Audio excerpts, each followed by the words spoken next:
Hello everybody and thank you for joining me. This is Sierra from Sierra T Designs and today I have for you a Floral Oxide Blended Slimline card. So let's jump right in. So to start I did cut down my cardstock. I always like to have it pre-cut before I start doing anything else. So I have a piece of cardstock cut down here. It's a piece of Neenah 80-pound solar white cardstock and I've cut it down to be a 1/8 of an inch smaller than my black matte, which is 1/8 of an inch smaller than my A2 sized base. And I like my Slimline bases to be 3.5, once scored, 3.5 by 8.5. So it's trimmed to 7 inches by 8.5 inches and then scored at 3.5. So I actually saw this Oxide blend done by Christina Warner when she does her blends that she puts out, and I loved this color combination so much that I had to make a card with it. And of course, I love Slimline cards, so I opted to make a Slimline card with it. So the colors are Picked Raspberry into Seedless Preserves into Speckled Egg, and I love how it turned out. Let me know what you think, but just these three colors together for whatever reason just are so eye-catching to me that I could not resist. And how you can see how incredibly juicy my speckled egg is. So you're gonna watch me dab it off a lot because it's a brand new ink pad, right? So my crackling campfire is like this as well, and I'll have a card for you next week using crackling campfire.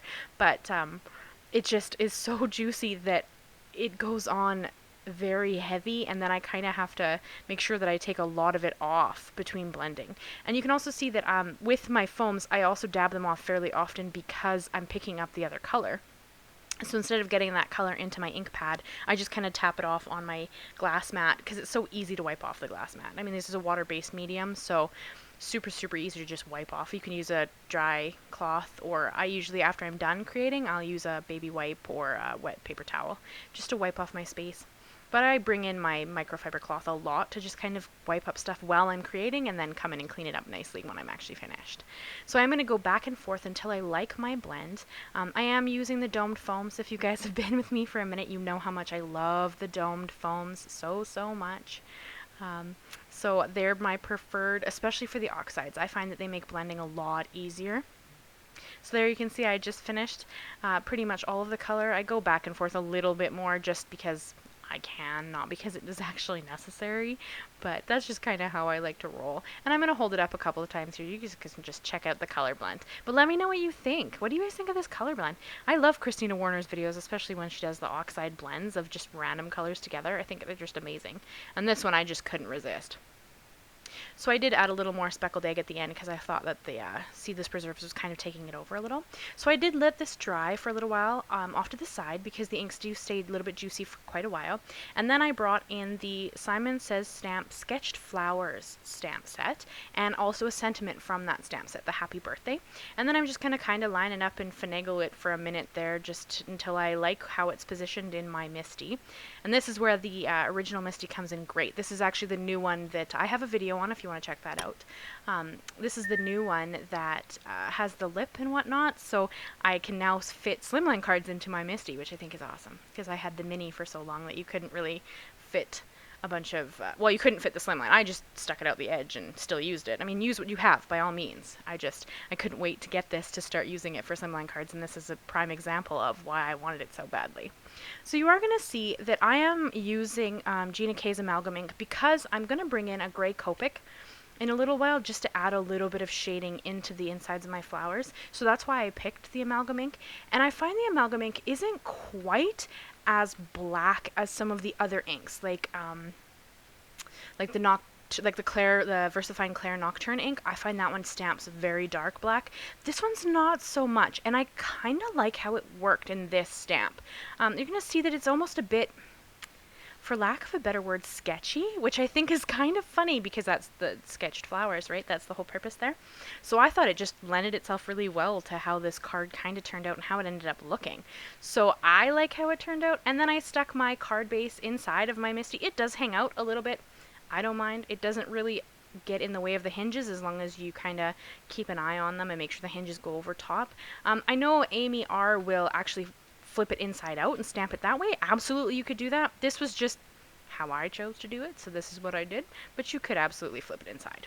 So here you see I'm going to bring in a Copic marker. This is N5, which is a neutral gray, and it's a bit of a darker neutral gray. Now, you didn't have to do this. I really wanted to try it. So I decided to bring it in and just add shading anywhere where the petals were sitting on top of each other, or anywhere inside like the center of the roses. Mostly that's the only places, just to add a little bit extra to the card. It didn't need it. You could have absolutely left this the way it was, but I couldn't resist, and I really wanted to see what it would do, because I've never really Copic colored on top of Oxide inks, because one's a water base and one's an alcohol base.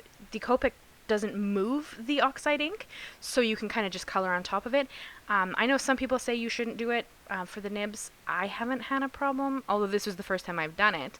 I didn't see any problems in my marker, so I mean that's completely your choice. I mean, do what you feel is right with your supplies, but I just couldn't resist trying it because I'd never done it. I mean, I constantly stamp on top of Oxide inks or use Oxide inks to stamp, but I've never really brought in a Copic and colored on top of an Oxide. So I really wanted to try it, and this was I figured this was the perfect card for it. And even if it didn't look great, I think with the Oxide colors it was still going to look stunning. So I wasn't too concerned with messing up my card, although this didn't take a long time to create, so had it been a mistake, I could have redone it, but I try really hard not to do that. It's pretty... Usually you can save what you're making somehow. I find that we can get frustrated in the creation process, and I mean, there are times where I'm making something and I'm looking at it and I hate it. I absolutely hate it. I don't like how it's looking at all. And then we get closer to the end, because you kind of push through that, and I find that you end up creating something that's still stunning. So, I mean, I think you kind of just got to push through the creative process a little bit and get to the end and then see how you feel about it, or walk away. Sometimes I'm making something and I have to walk away from it because I don't like how it's turning out, and like this, like you can see, I'm kind of staring at it and I'm like, I don't know if I like it, but we're going with it, so let's keep going. So I did bring in some Perfect Pearls in the color Perfect Pearls, and it's just in a little mini mystery bottle there. And I also learned this from Amy R. She just pulls the stem out of the nozzle and kind of flicks it on. I've been doing this now for a little while because it's just such a great idea. Instead of dirtying up a paintbrush, I just use the nozzle. But yeah, so I just kind of flick that on. And because this is water, it will bring out the color in the background a little bit forward. So I actually kind of like how this ends up looking. It's a bit imperfect, is a bit sketchy, but it still ended up looking quite pretty, I think. I mean, by all means, let me know what you think.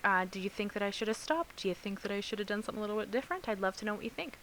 And here you can see that I'm still using this darn glue that's almost empty. Almost.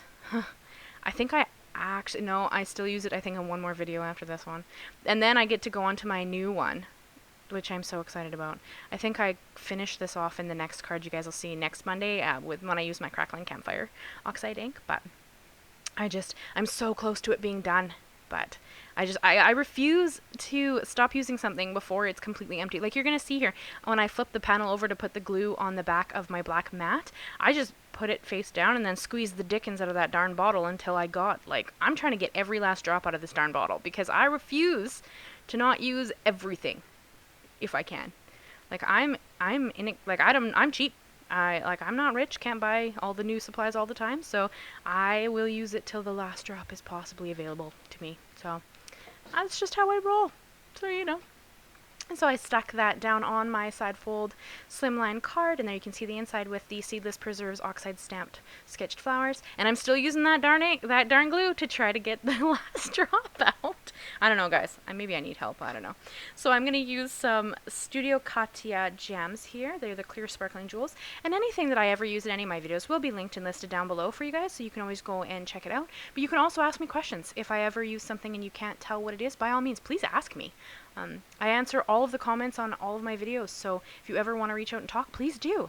And there you can see that the gems, actually the glue picked up a little bit of the color, so the gems actually look like whatever color's underneath them. So I thought that was pretty amazing. So that is the card I have for you this week, guys. I would love to have you back. If you'd like to subscribe, leave me a like, leave me a comment, and I will see you again very soon. Thank you so much, guys. Bye-bye.